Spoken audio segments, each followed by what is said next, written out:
the level of detail and how this whole museum was done is just absolutely incredible.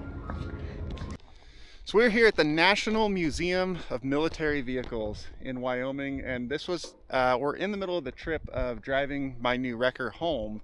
And I saw this on the side of the road and stopped, thinking it'd be a cool little thing to add to the video. We'll see some cool old military vehicles, but halfway through checking this place out, not even, I realized this was going to be so much more than that, and it needed to turn into its own video.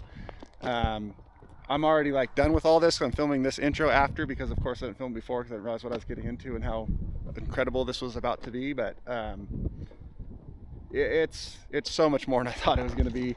We're going to start over on the outside and check out all the vehicles on the outside, because when I showed up this was not open yet. So we're going to start and check out all the vehicles on the outside, and then we're going to head in the building and just get absolutely blown away by what is in there.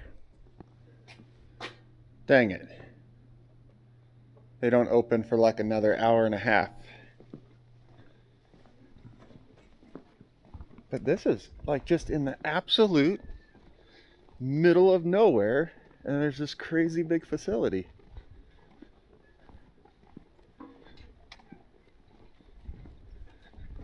M60 battle tank. That would do some off-road recovery.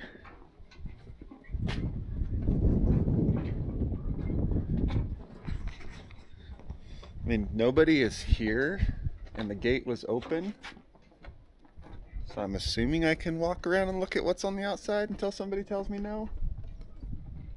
Hey, check it out. They are set up for recovery.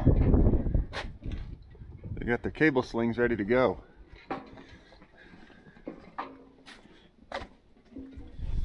Big old pintle on the back. Can hook the slings right here, which that's exactly what that's for. And then do some pulling. Check out how the vents here go in and then down and in, so like a bullet can't shoot straight through into a radiator. That's cool. And the whole thing hinges and folds out, it looks like, to like service. So, oh yeah, it goes in, down, and then back up. So that's how they get the airflow, but can't have the radiator shot out. You know, I guess I'll just, maybe I'll drive over and check out the ones you can see on the outside over there, and we shall continue. Okay, I spotted this thing and had to get back out and walk over here. This is the recovery rig. Check out, it's got the blade to anchor in, and that big old monster winch off the front. And then this here is a big A-frame like gin pole setup that would fold out. You see, it's got the big pulley on top. Here's the tow bar on the back that would hook into the front of any of these vehicles to tow them out. This is a tow boom off the rear that right now the front tow boom is tied into, like pinned into. But that's like a big boom goes out the front. There's a tow boom off the back. I think this small one is what raises and lowers this. Extra block and pulley in there. This is the tank recovery rig, I think. I don't actually know what I'm talking about. I'm just going off what it kind of looks like to me. That is so cool.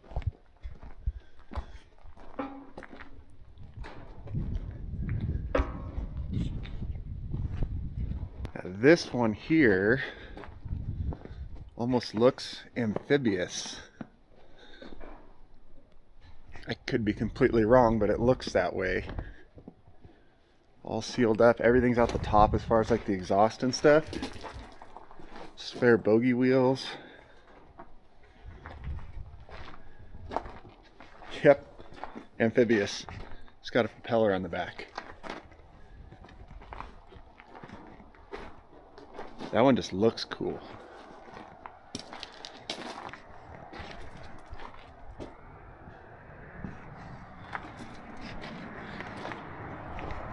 I'm kind of starting to think if all this much cool stuff is out here just sitting outside, it's probably worth waiting around to see what's in that giant building.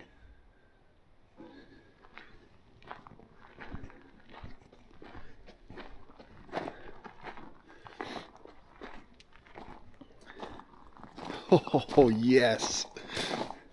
Check that out.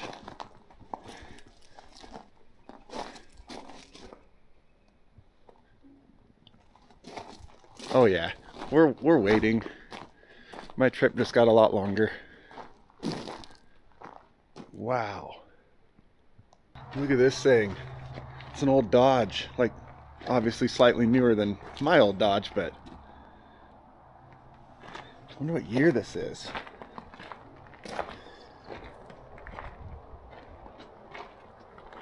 That is awesome.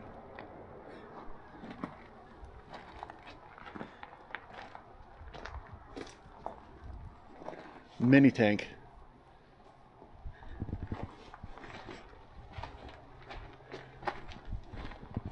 Big monster 8-wheel drive truck. Here's 6x6 wrecker like the one Troy had. He sold that one. Little mini tractor. Look at this thing with little wheels on the front. What are these for?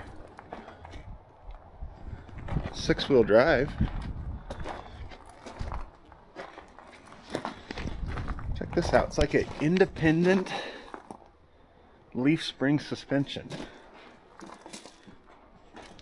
And this is a rear winch that spins that way to pull out the back. Okay, this place is cool. Check out this old auto car. My grandpa had an auto car, tow truck, winch truck, about this same vintage for a little bit. See if I can find a picture of that. So there's a whole row of half tracks down here.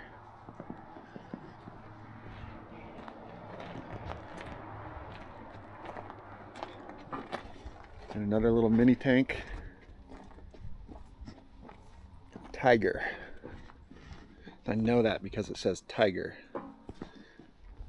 Look at all these half tracks all the way down. Monster cannon over there. It's a giant like military bus thing. Another amphibious truck we have to go check out. Okay, yeah, we're waiting. Wait until they open. It's worth it. Yeah, I don't know what this thing is, but it is big, amphibious, and super cool looking. Engines in the back. It's got like the dock bumpers like a tugboat all the way around, and that's it almost looks like a dock tie-off point or something up there.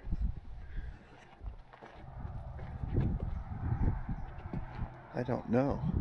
It's an amphibious like tugboat. Here's one of those like ducks. I don't know what this is, but it's all-wheel drive. Those are planetary axles front and rear. I wonder if it's like four-wheel steer. It's got like a big platform here with tie-down points all around it, so you load cargo here. Is this thing rear steer too? No, only front steer. Oh, look at that propeller.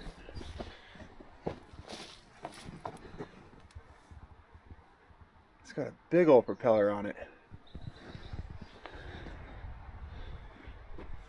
Very cool.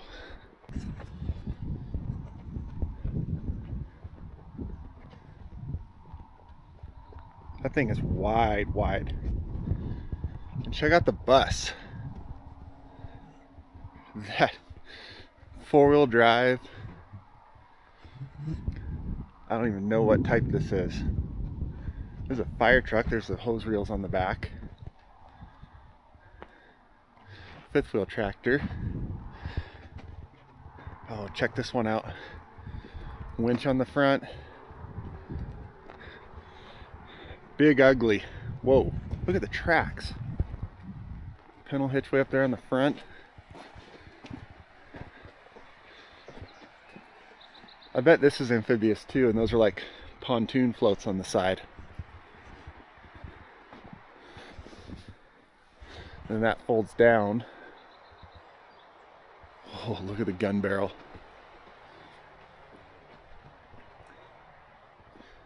I don't think this goes on that, even though it's the same color. I wonder if this is like an amphibious landing craft. Yeah, because there's that same tie-off point there that other big one over there has. This is what they like storm the beaches with.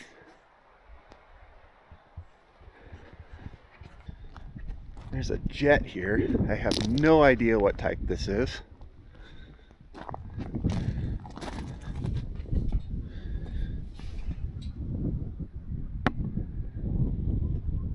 Huh.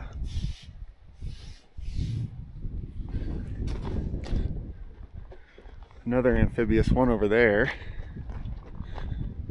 Jet engine. More big guns. Check out these monster fifth wheel tractors. 6-wheel drive.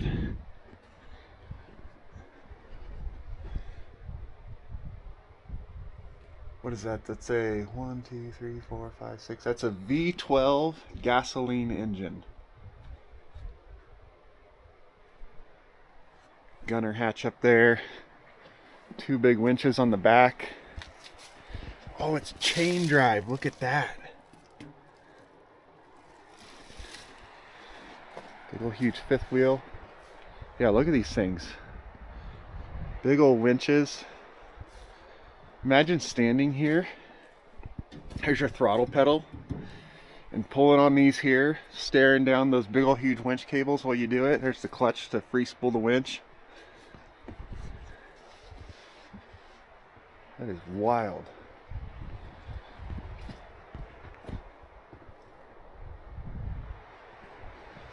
On a giant chain drive 6x6.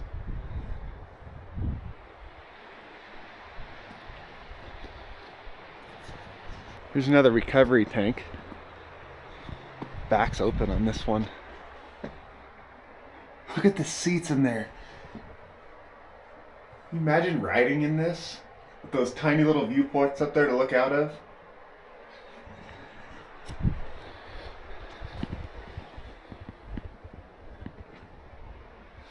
The block hanging. Old school boom on this one. And there's this.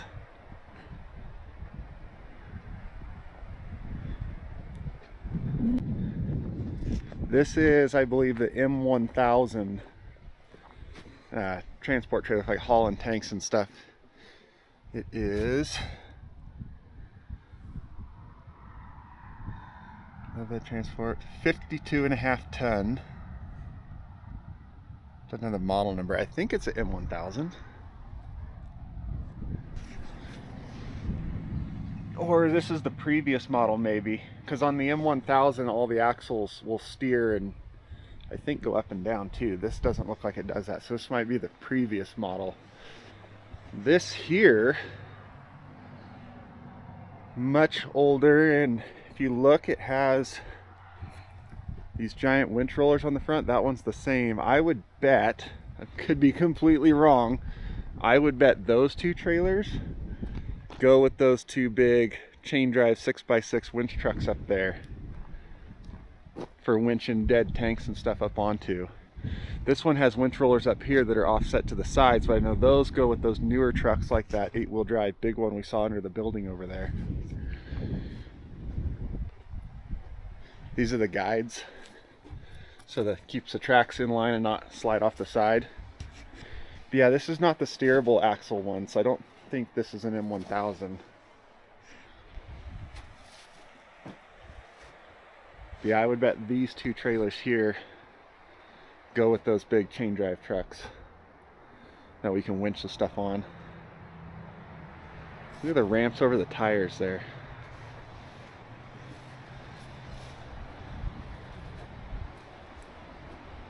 Do you imagine being in one of these, pulling one of those trailers over there, out across the battlefield, chain drive? They got big winches in the front too.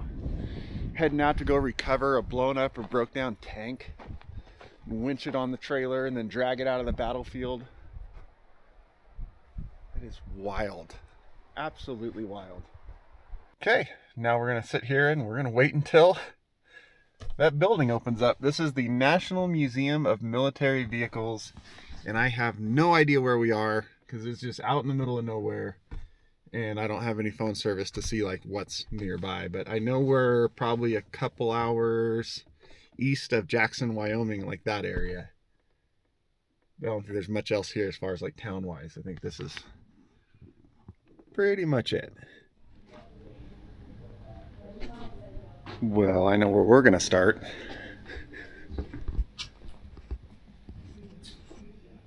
Wow.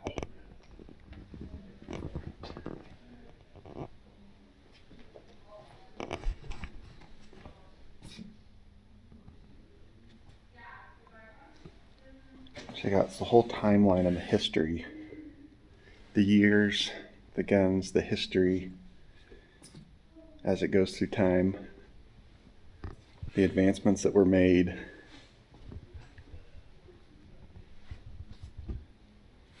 The guns used in Hollywood. The gunsmith designing them, and then the guns he designed.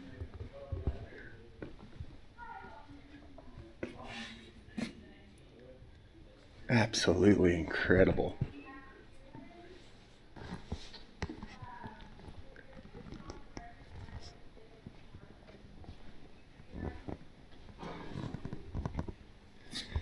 .1909 machine gun.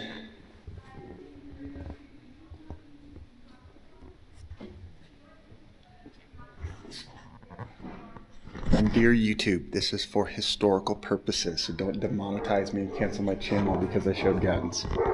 Historical, informational. Just saying.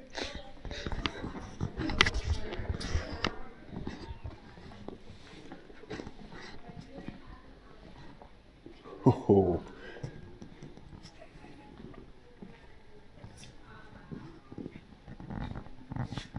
Whoa.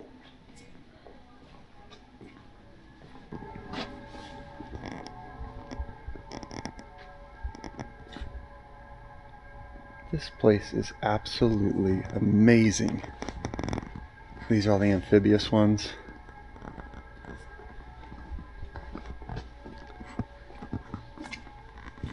The amphibious trailer. Wow.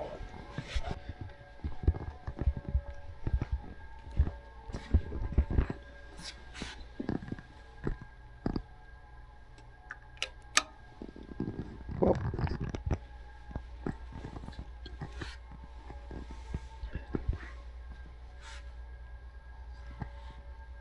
are these the actual plans?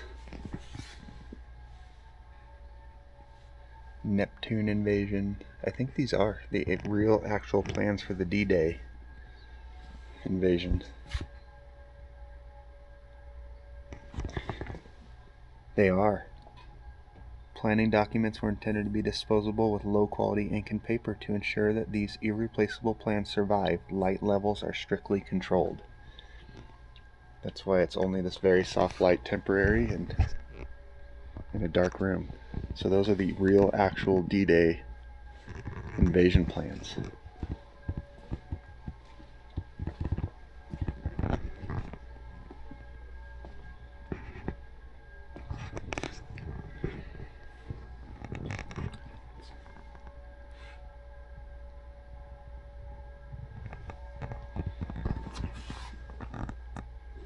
General Patton, I guess in here is his actual war diary.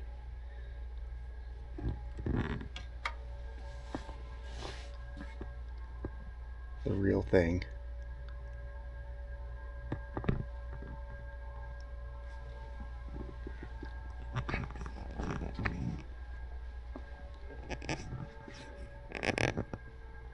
A little sailboat.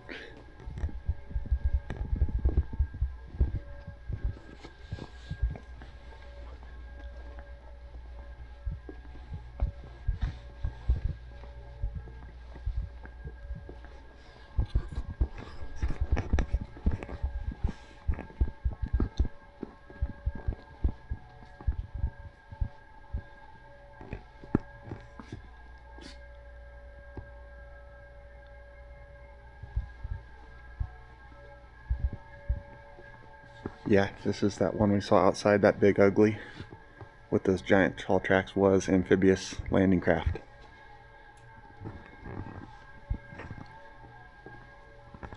The early Ford version of the Willys.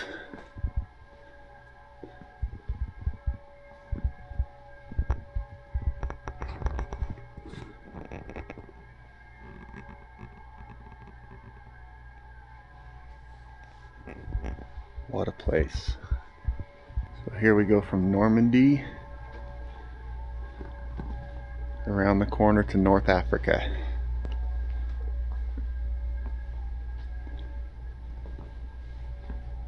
Here's the Philippines.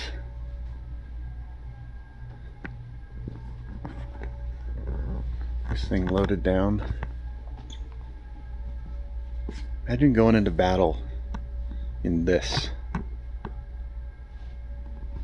This is the British version.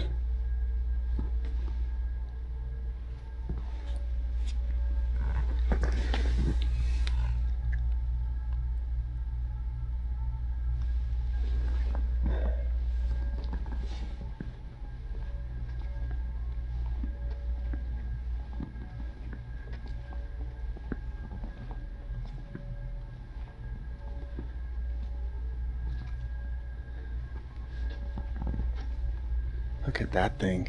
It looks like an old, like, chariot. But a war chariot. For, it says, Western Africa.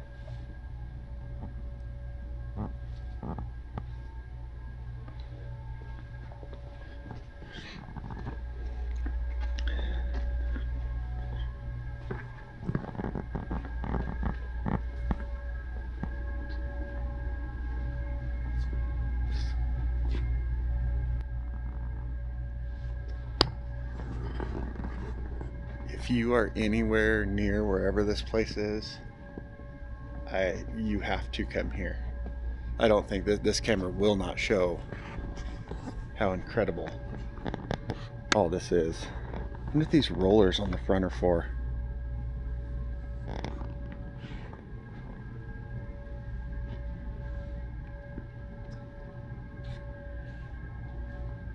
These are all the American tanks. I'm guessing those are some German ones.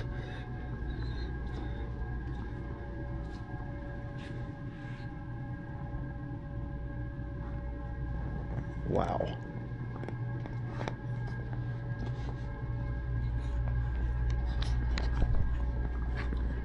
Oh, check out over here is one of those 6x6 chain drive trucks. Yeah, let's see some information on it here.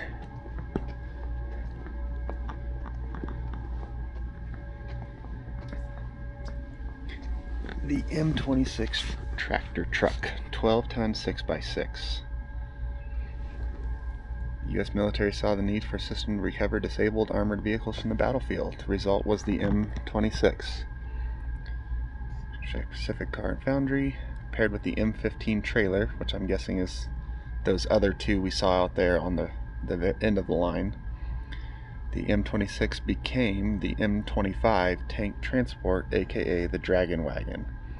This would be the last time the U.S. Army used a different designation for tractor and trailer combination. An unarmored canvas top version of this tractor was designed, the M26A1, which I would guess was those ones out there that didn't have that whole sealed top on them, would have been that unarmored canvas top. Production began in 1943 to replace the early war trucks that had lighter capabilities.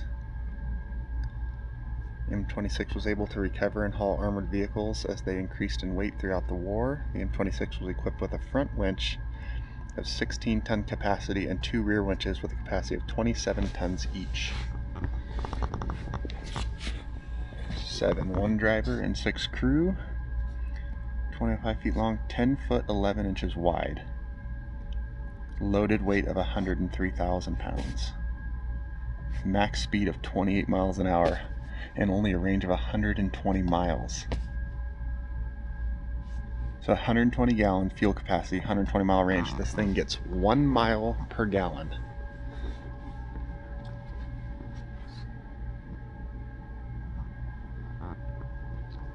Oh, there's another recovery tank over here, and there's just like the one that we just saw outside, so we can see some information on that too.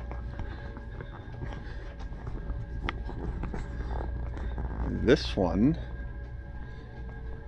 is an M31 from 1942 to 1943. Baldwin Locomotive Works, 805 of these were built. Designed to repair disabled tanks. Oh, repair, this is like the service truck too. Disabled tanks on the battlefield, and if necessary, tow them across uneven terrain to maintenance centers in the rear. It was based on the M3 medium tank chassis. So this was kind of the service truck. I guess that's why it has all these boxes on the side of it. And then tow if necessary. So that's M31. This is an M32. This is what we looked at out. No, it's not. It doesn't have the blade and stuff in the front like that other one did. And it doesn't have the front winch. This is not the same. M32, based on the M4 Sherman tank chassis, entered World War II after D-Day as a replacement for its predecessor, the M31. 4 different firms built a total of 1,526 M32s from 1943 to 1945. Tank repair and recovery on the battlefield. So 18-foot A-frame crane with a capacity of 30,000 pounds, which is that same A-frame we looked at on the other one. Was mounted to the front of the hull. Yeah, there. The crane swung to the front for lifting and folded back when traveling and towing. A 60,000 pound capacity power takeoff winch was mounted inside the hull. It assisted the A-frame crane in lifting, or could be passed through an opening in the front for pulling. Okay, so this one right there, see that little trap door opens up, and then the winch comes out the front. So this does have a front winch, it's just not exposed like that other one had a bigger winch up. I wonder if that other one also had this and had a winch up there.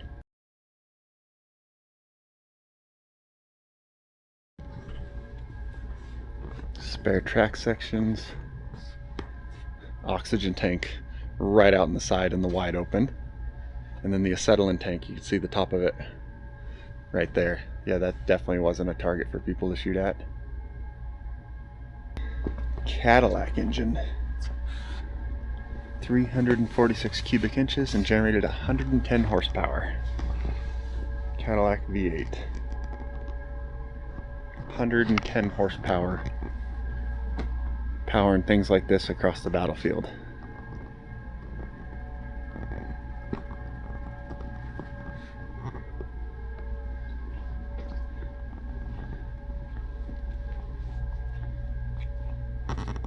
Here's the supply trucks. So this whole convoy of trucks would have been what supplied fuel and food, and look at that whole thing is full of jerry cans, ammunition, and everything needed on the battlefield.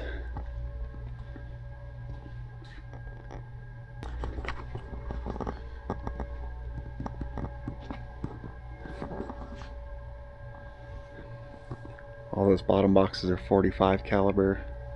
All those top boxes, or the middle ones, 30, 45 on top.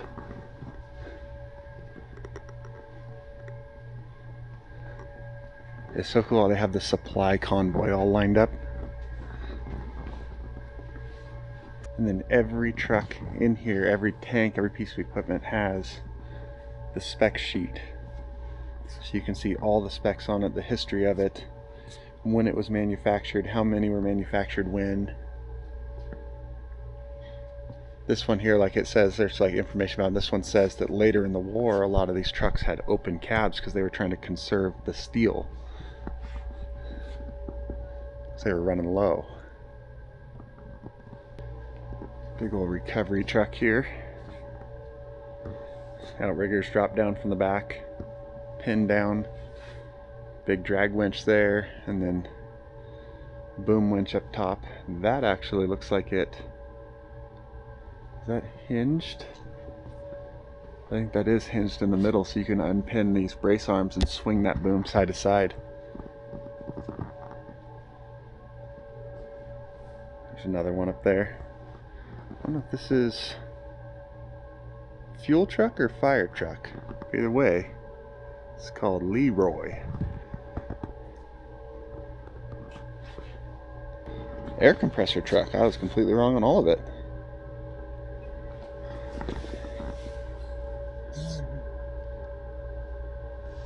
Pneumatic tools, pontoons, tires. Oh, I guess, yeah, with all the amphibious stuff and inflatable rafts and boats and stuff, they needed air. So this truck is a massive air compressor, and those are giant air reels on the back. Leroy outfitted approximately, Leroy was the company name that built them, or the conversion part. Approximately 8,000 2.5 ton 6x6 air compressor trucks during World War II. These trucks were used in post-war Korea, Vietnam, and by foreign militaries. Few World War II era Leroy air compressor trucks exist today. There's another wrecker over there. It's like a Holmes boom setup where it's the two booms that split and each one swings out to the side, and then the mast on top, the sheave heads swivel all around. And then there's this big ol' recovery truck. Ford Jeep, Harley Davidsons, Willys Jeep,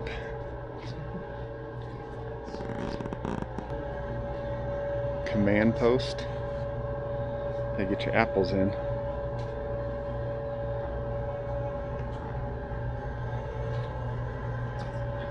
Radio car.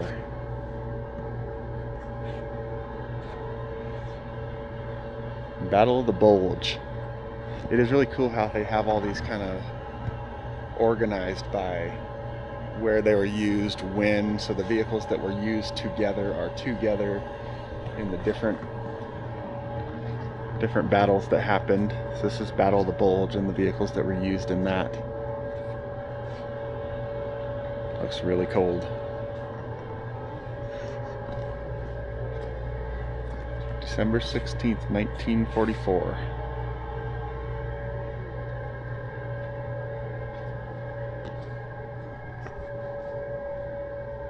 Look at that one.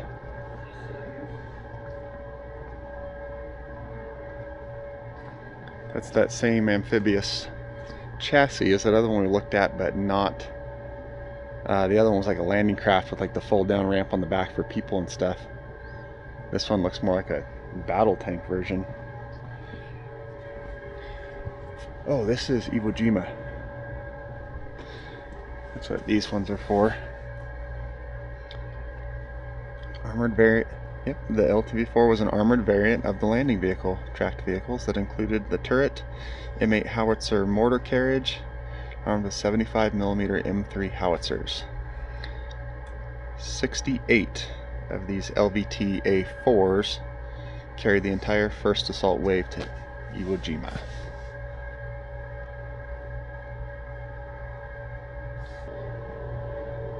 And look at this, just keeps going. We're in this European area here, and I can see down through those doors more and more. And we're just in the middle of nowhere, Wyoming. Victory, and what the heck is that? It's a searchlight, spotlight thing.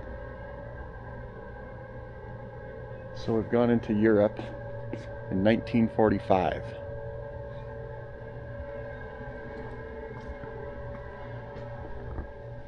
You gotta see this.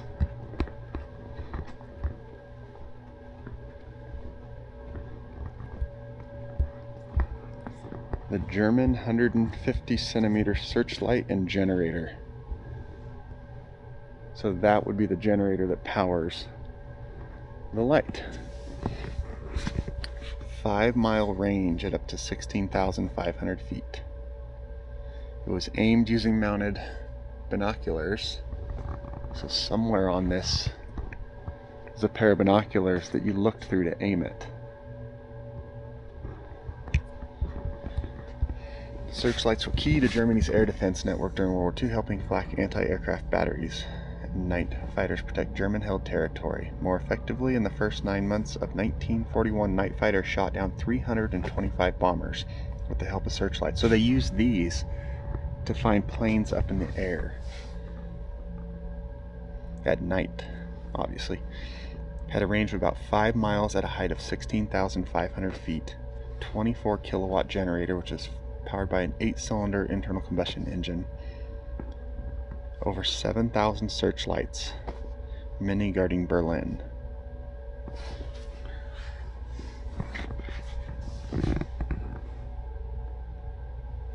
So if this was the target area, did the searchlights, so there's a 5-mile target area, 4 miles out they put the searchlights, and they could see all the bombers coming in, and they spaced them 3 miles apart.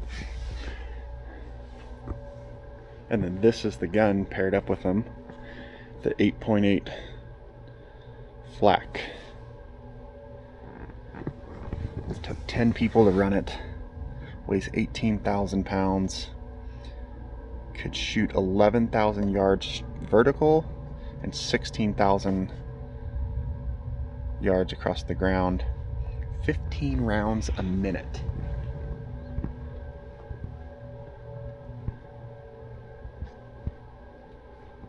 That's actually an incredibly fast rate of fire for a gun that big.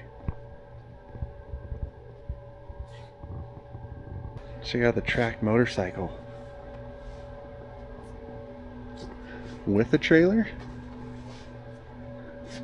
It's like 2 guys could sit here, carry your gear, rifle mounts on the back, and 1 driver up here. And that's what you went to war in to battle.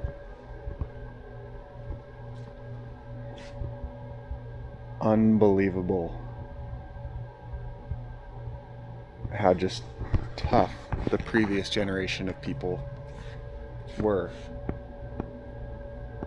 They tracked, that thing had to be so slow, and you're sitting wide open with that 1 little trailer for supplies, and that's what you're heading into war with.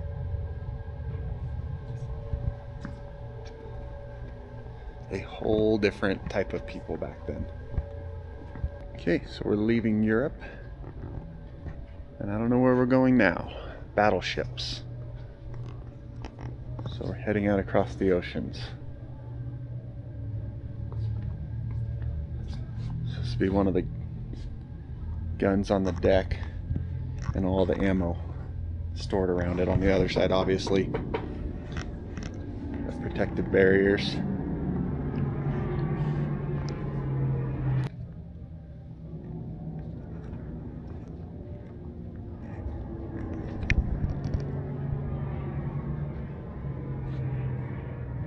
So you have the sound of planes buzzing overhead and dropping bombs and all that, and the sound actually moves across the building. It's not just 1 speaker playing right there.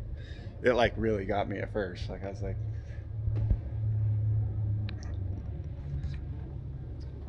the torpedoes.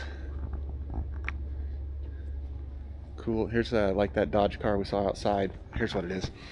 1939 Dodge D11 Navy staff car.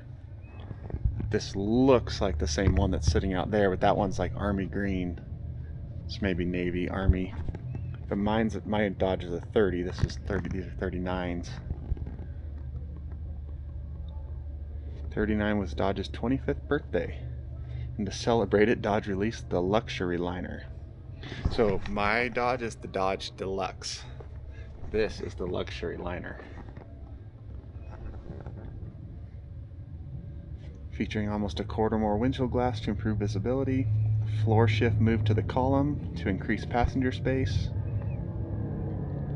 The museum's car is a 4-door trunk-back sedan model, which weighs 3,035 pounds, equipped with an inline 6-cylinder engine, and it costs $915 new from Dodge.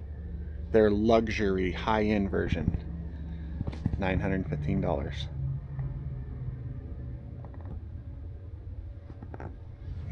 Max road speed 85 miles an hour. Torpedoes. Undersea mines or mine anchor. Oh, and the mine floats up from there. Okay. Well, how sea mines work. Let's learn, because I'm just guessing. Naval mines were first used with considerable effectiveness by the Confederacy during an American Civil War. Following their introduction, the U.S. Coastal Defense Artillery initiated an aggressive naval mine development program, incorporated fields of mines into all coastal harbor defense fortifications.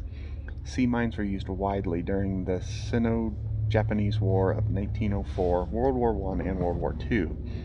Sea mines were rolled overboard from special mine layer ships using rudimentary rails. Bases rested upon the sea floor, and cables secured the mine case at the proper depth. Sea mines were detonated by Navy vessels either by acoustics, magnetic fields, or simple contact. So this is the anchor that held it to the floor, and that cable went up to the mine itself that floated under the surface, and either when it sensed a magnetic presence, like a ship up above it, or if a ship hit it, or by the acoustics of probably the propellers churning in the water and the engines running, would set it off. Pretty crazy.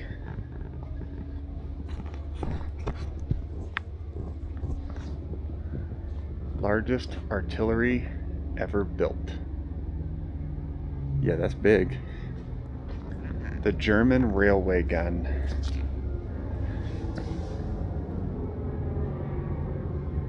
So that massive rail machine shot this round.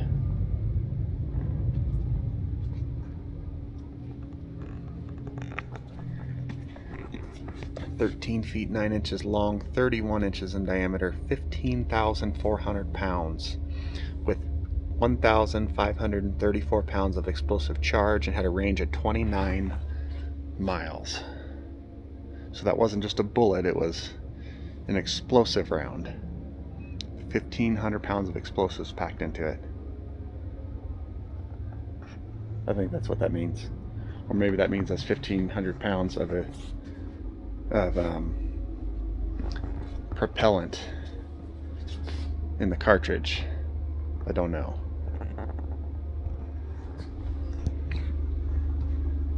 Nazi artillery. That thing's cool. M4 high-speed tractor.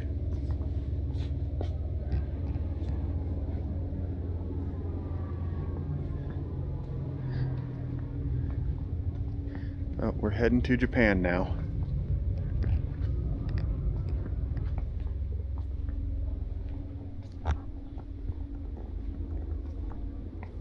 Ooh, and airplanes.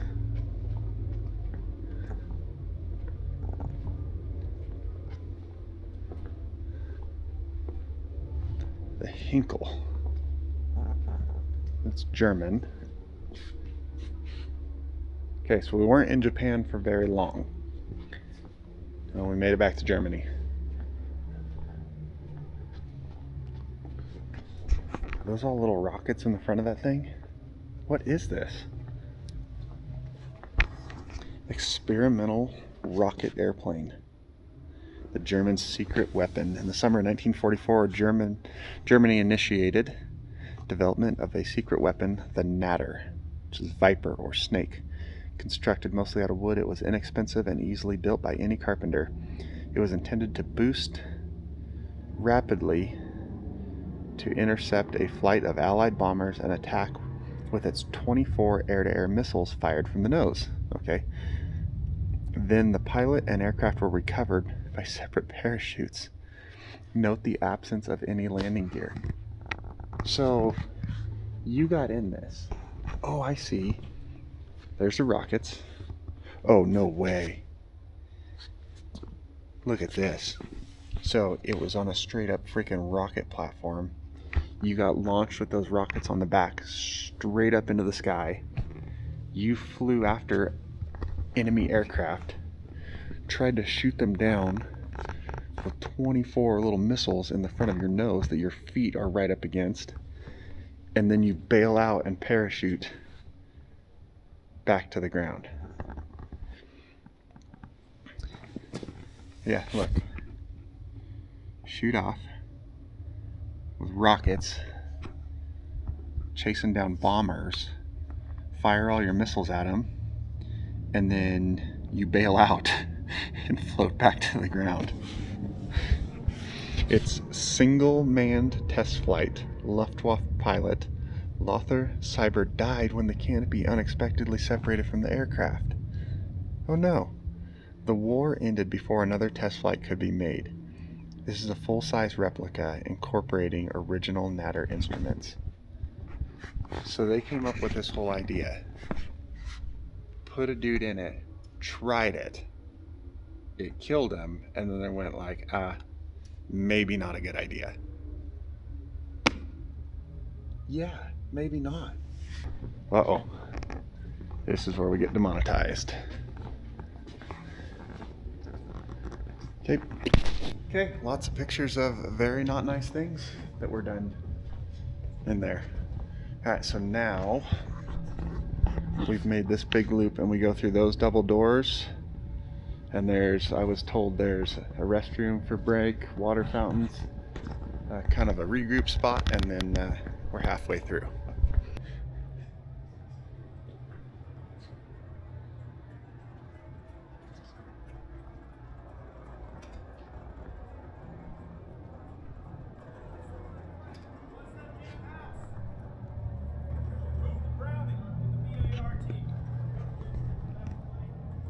The audio in this place is so like, oh,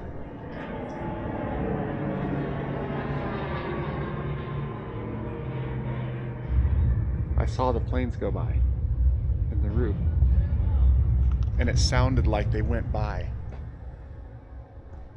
You guys can't hear the sound moving in here, but I can, and it's cool. Oh, here comes another one. Nope.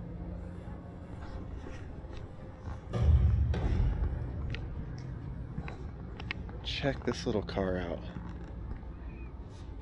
The Russian Gaz 67B Jeep.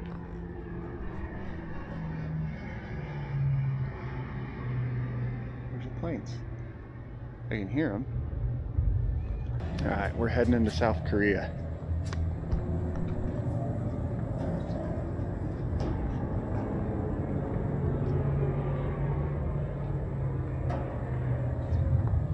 Weasel. M29, I believe. Yeah, M29 Weasel. There's actually one of these for sale on Marketplace right now, and I am tempted. Look, it's snowing. They actually have snow coming down, and the soldiers all bundled up in the open cab trucks because they're trying to conserve steel for armor. This truck's running, sound-wise anyway.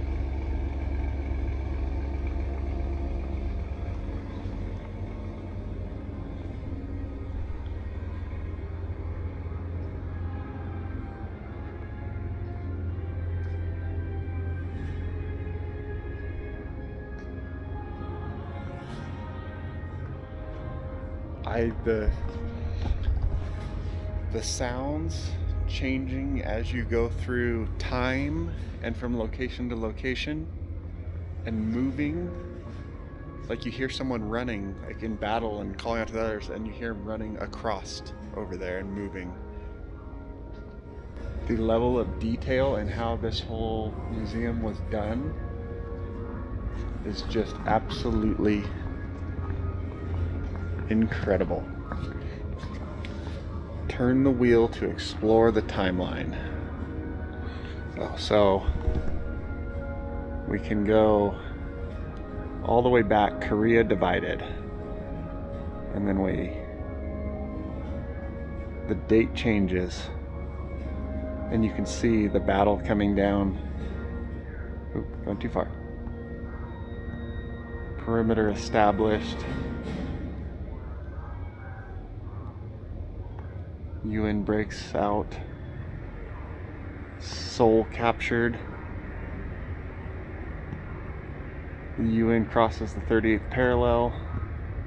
China joins the fight. Back. So you just watch the whole Korean battle timeline and all the history of it as you scroll this back and forth,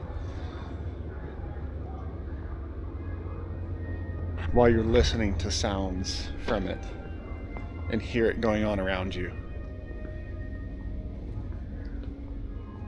This video just got really long, and I am so glad I waited for this place to open.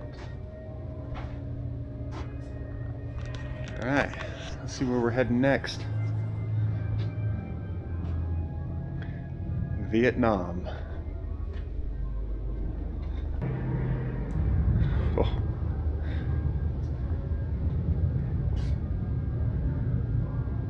Wow. The Huey.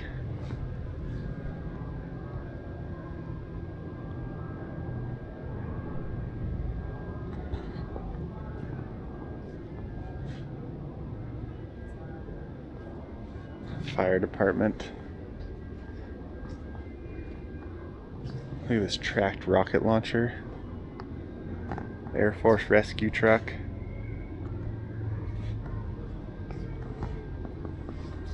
All the history. Medevac pilots.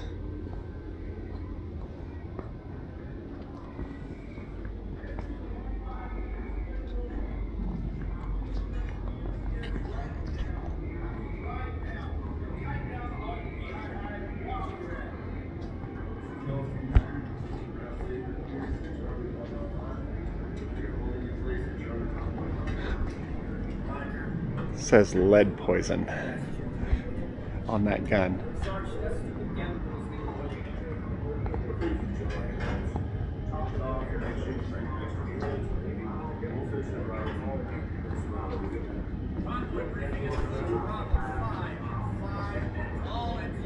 Minesweeper. Mine detector. Imagine that you're in an open cab Jeep made of sheet metal, setting off mines.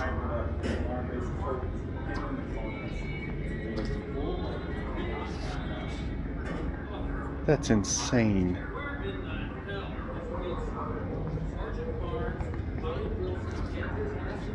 Gamma goat. There's one of those for sale on Marketplace right now too, but it doesn't look anything near as nice as this. Jungle warfare. This museum, one of the most incredible places I've been. I'm saying that 100 times over, I'm sure, but look at, like, they actually brought in the jungle.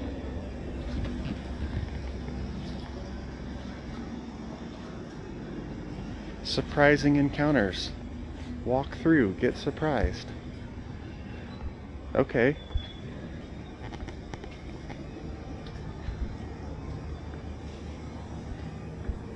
Something's gonna jump out at me.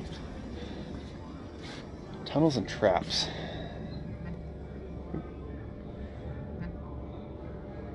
Oh.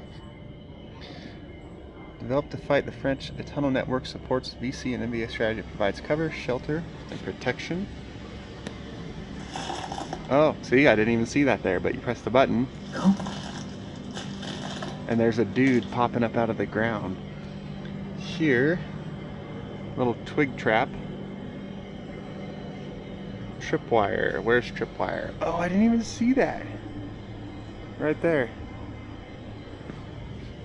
Bouncing Betty mine poked from the dirt. Oh, look at those little things. From now, like, I would walk through that. Like, well, that's what you would be walking through, and you wouldn't see any of those things.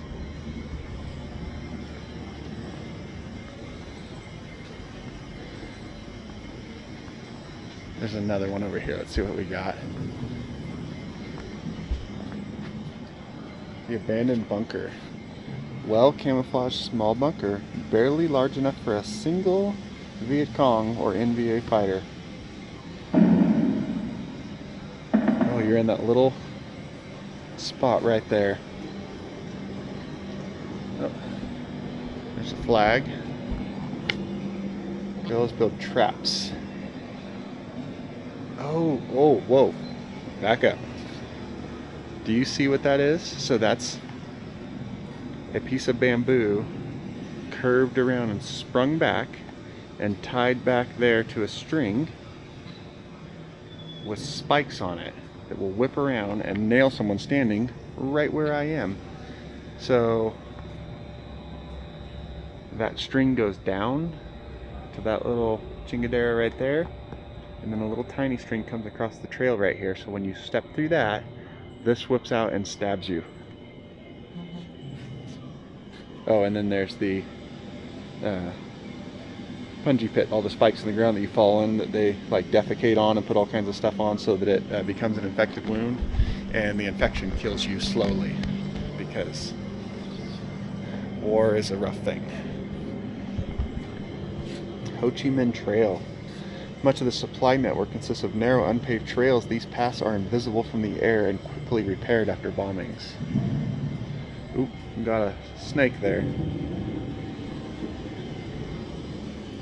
Transport supplies by foot is labor intensive, so they would use bicycles to haul supplies. To detect these trails, the U.S. Air Force or the U.S. airdrops sensors along the border disguised as plants. They detect the noise and vibration. There's a fake plant. Well, I mean, all this is fake, but you know, like leaflets dropped by the U.S. plans warn, if you stubbornly stay here, blindly obeying the orders of your superiors, you will die a horrible death. There's one of the pamphlets on the ground right there, and over there.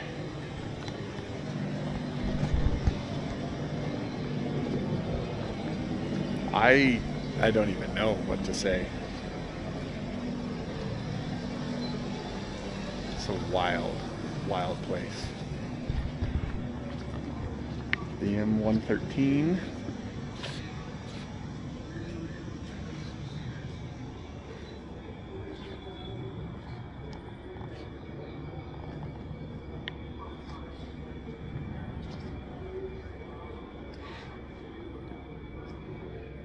Bunkers and foxholes and armoring up the armored tank. Sea Container Command Center. So when I'm done with my project that I have my container for, we need to build a bunker out of it. Maps and planning and communications. Water bucket. Deflection 1570. Collection 1570. Check. Point elevation 115. There were no clear battle lines in Vietnam. Test your knowledge. I have none. What is this fire base? That looks like artillery base, I would think. Field artillery base. Correct. Nailed it. Next question. Where were fire bases located? Where artillery fire could support combat operations, I would think. I should have read the others beforehand, but I was correct. Okay. How were fire bases established?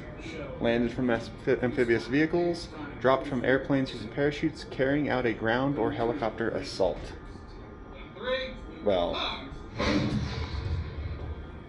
correct. What was the heart of the fire base? Artillery, helicopter landing zone, or infantry defense positions?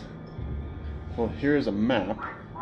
The heart, I would bet that's where they could land a helicopter to resupply all of this. Oh! The guns. How's the typical fire base organized? Centered around the artillery battery to fire in all directions. Yes. I only missed one. I thought I would get none right. I only missed one. Not bad. Infantry command post.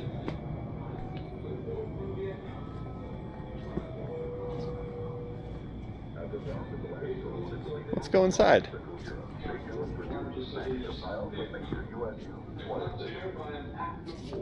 Here's the hammock you would sleep in. Your buddy sleeping underneath you. Bug nets.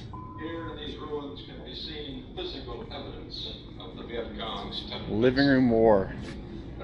This is where the people back at home would be sitting in their living room, watching TV and reading magazines to learn about what's going on with the war. The freaking contrast between what we just walked through and saw and to a living room of people back home trying to imagine what was going on out there in the actual war. All through this decade seems to me to be one of the great problems now before the United States. There's no way with just the TV and some newspaper and magazines and the limited transfer information we had back in the day compared to what we have now, people sitting comfortable in their living rooms. Look at this. Having a drink, sitting comfortably in the living room, listening to some records, lunchbox. There's no way these people could have pictured playing board games what was actually happening on the other side of the world in these absolute war zones with people running around with tanks, freezing with the snow falling on them, walking next to trucks that didn't even have tops because they didn't have enough steel, riding a tracked motorcycle at 3 miles an hour in the wide open getting shot at. Like, yeah. Just mind-blowing. As these guys are using a tank for cover that hopefully doesn't move and run them over while they're getting shot at from that guy over there. This is that guy shooting at those soldiers over there. Or hiding around, you see his feet, hiding around the corner of that tank looking at this. And look how flat angled this is so that ammunition would glance off of it. And the driver's looking out of that little port right there.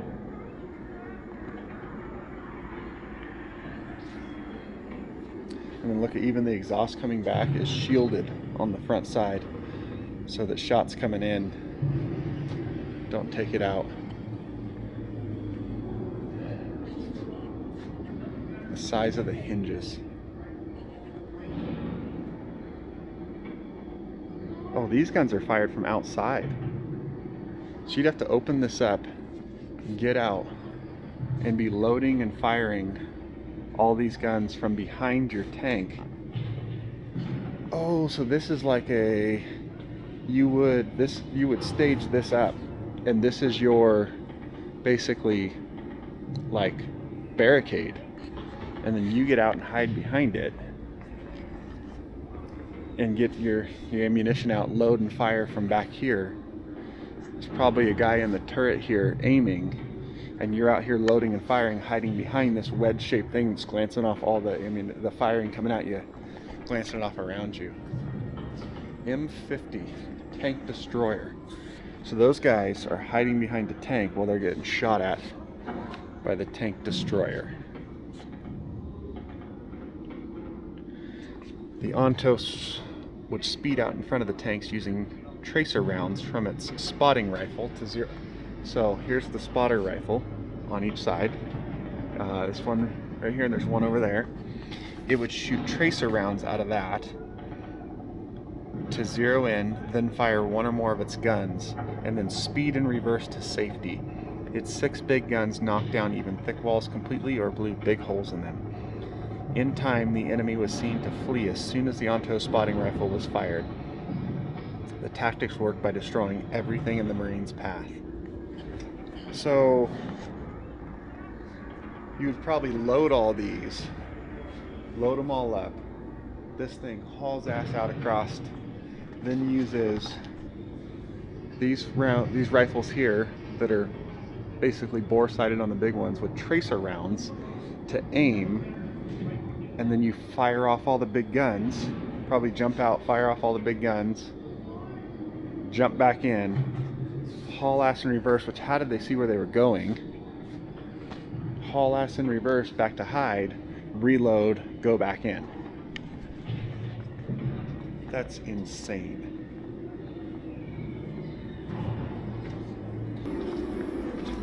The river rats.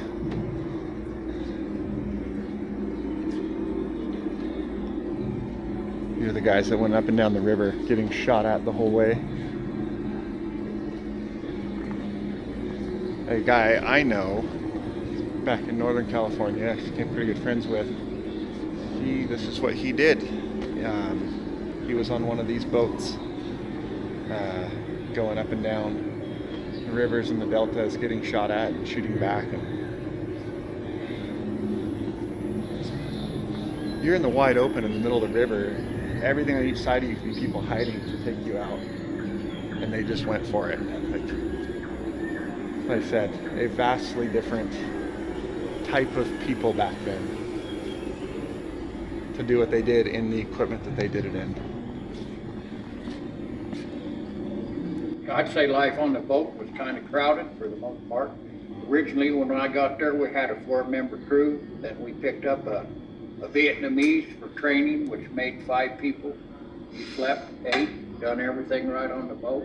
Part of the times we might pull into an army post in the daytime and you could get off, stretch your legs, go to the restroom, or use restrooms that they had. Other than that, it was all done right on the boat.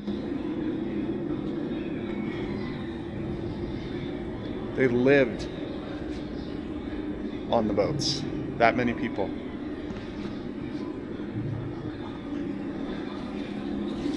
That was Mike McCoy. Wayne Salem, what do you? I asked Mike, they had any honky horns on their boats, which this is actually a bicycle horn or a clown horn.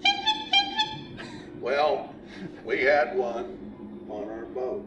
I never knew where it came from. I have some suspicions now. I think somebody that was on Liberty in Saigon stole that horn off some poor Vietnamese taxi, a bike, and put it on that boat for a joke. I only have one other theory, that after the siren, you give them a get over here, then you fire around in the air. If nothing else works, to get an excuse to evade. And if they don't come in, you shoot them. They're evading. I have no other explanation unless it was to wake up the seaman on the night patrol because he was sleeping. That was Wayne Salem, and then Wayne's here again talking about combat on the river. There was a lot of combat on those boats. It was all very risky. We weren't like the Army. We couldn't dig a hole. You didn't run for cover. You got on a gun. You had quite an assortment. The gunner's mate usually got 250 calibers. Of course, if he couldn't handle it, you got somebody that did. You had grenade launchers. You had single shot grenade launchers. You had 60 machine guns. You had mortars. The thing of it was, when it came to combat, you didn't dig a hole. There was nowhere to run unless the whole boat got out of there. You picked a gun or got on your designated position and you got after it. That's what I'm saying, like you're just out in the open. You got some protection around that one straight from the sides, but if you're down here on a gun, you're in the wide open. You see the captain up there's surrounded in steel, and there's nowhere to hide. You're on the boat. You could hop down in there and fire those guns, or just grab a rifle and stand here in the wide open on the bow of the boat. And then Mike McCoy one more time describes about sleeping on the boat, it looks like. We'd go out for like 4 nights and 3 days, and then come back into the YRVM and pick up fuel for your boats, new sea rations. Normally we'd stay there 24 hours and then go back on patrol. But on the boat itself, there was absolutely no living quarters. You rolled up your poncho liner and your poncho if it was rainy season, and got what little shut-eye you could get. Just, that's it. You just slept on the deck. Unbelievable. Now we'll go check out the patent gallery.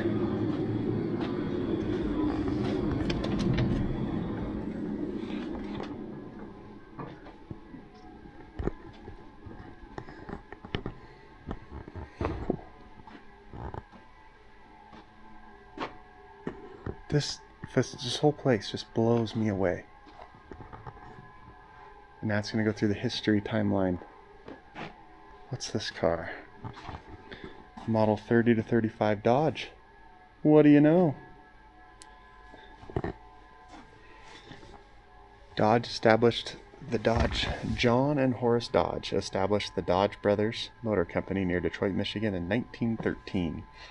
Their first Dodge touring car was built between 1914 and 1923, with only a minor upgrade in 1916.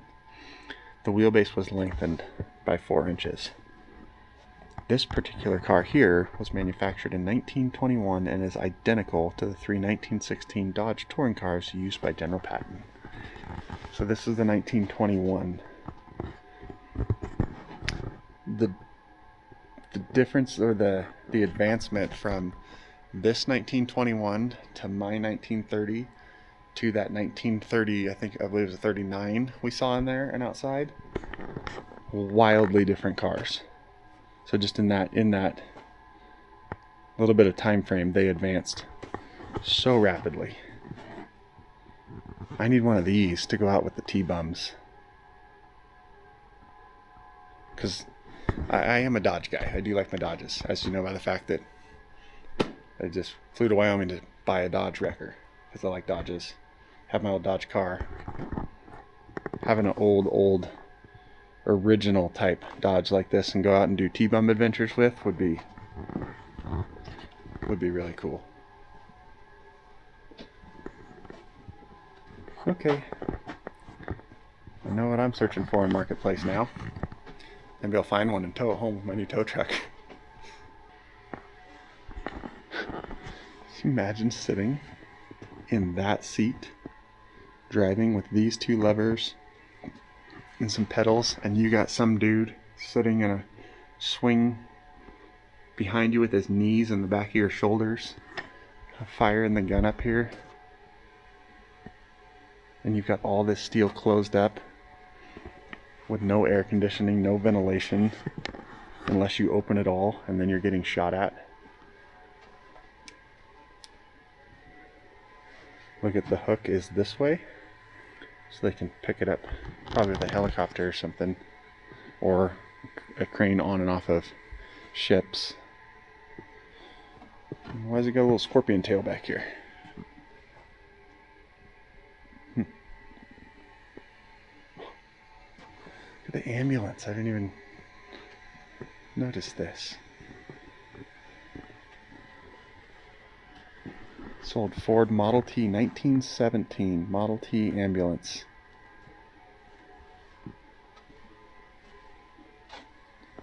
Yep, got all your Model T pedals.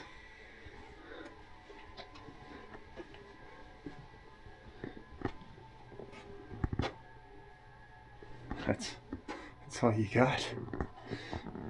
You're getting injured or shot or blown up on the battlefield, and this is what you have to ride out of there in. Bouncing and banging. Just on this wooden thing, you can't sit up, you hit your head.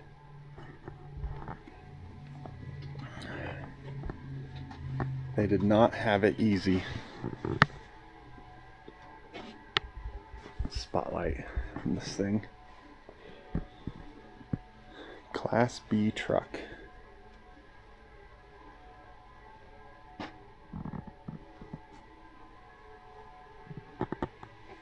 Oh, we gotta check that out. Alice Chalmers snow tractor. Tires and skis, half track, snowshoes in the back. Different versions of the Willys Jeep. Another half track. And this whole library. You can go through and What do you do to honor our veterans and their families? This is actually, and their families.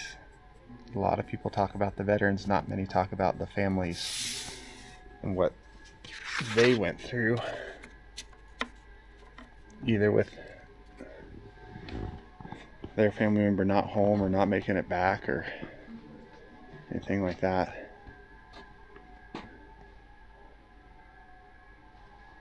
Oh, so you fill out these cards, there's all these different questions,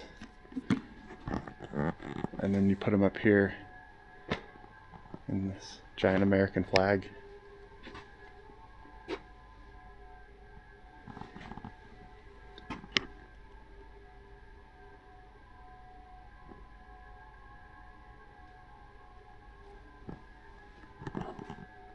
This is all stuff people wrote. Sitting here in the reflection room.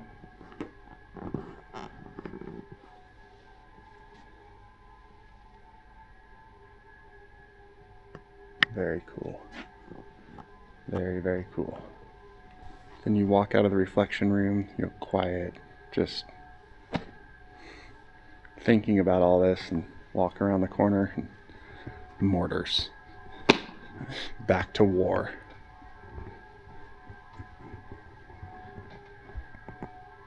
Nurses needed now. All different sizes of mortars and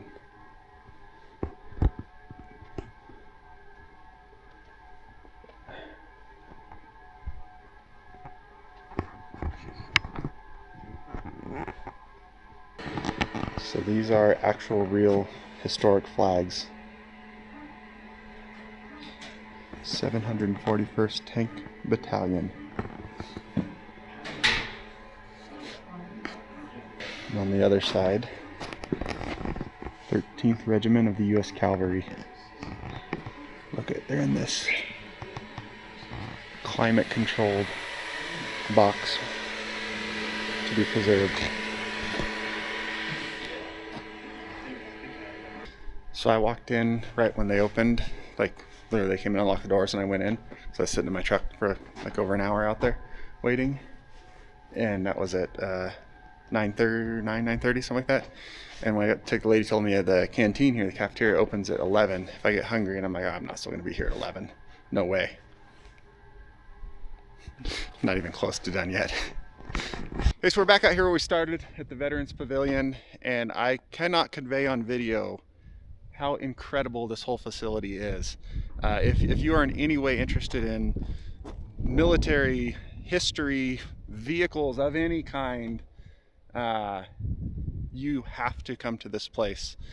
Even if you're not, and you're anywhere even remotely close to this area, it is worth it. I mean, I waited an hour in my truck for this place to open, then went in and bought the ticket to go in the place, and to say it was worth every penny is the understatement of the year. I mean, I expected just to go in and see some cool vehicles on display, but what I actually got was a full-on, I hate to use the word experience, of the battles these were in and the war fields they fought on and what they did, because that's nothing compared to the experience obviously the soldiers had that were out in these things. But this facility is an experience that is so much more than some vehicles on display. And on the way out, I actually ran into and met the curator of this whole place. Incredibly nice guy who clearly has an incredible vision to go along with it. And he was saying that unfortunately right now their restoration shop, which I would guess is probably this building over here, is closed, but in the next week so this is opening back up. And he said if I was still going to be around, he'd let me check it out. And that's where they take all these vehicles and fully restore them to what you see inside. And I would imagine all those ones out there in the field in line over there we looked at in the beginning of this video are in line to go into that restoration shop and to see that shop in process. I kind of think would be worth a trip back out here to capture some video of that and show that. So I'm gonna get a hold of him, his email, and I might have to make that happen if you guys would be interested in that. And even if not, because I am, this place is, like I said, just so incredible. I can only imagine what that's like. But all the links and information to this place will be down below. Like I said, I was just driving down the road and happened to see it on the side of the road and decided to stop. And I'm so glad I did. This became, I think, the highlight of this trip. So all the information will be down below for this place. Please check it out. I would imagine there's a way to support this, which I'm going to look up and try to do, and maybe see about coming back out here and checking out what it is they do to take those vehicles and restore them to what we saw inside that building. Unbelievable place.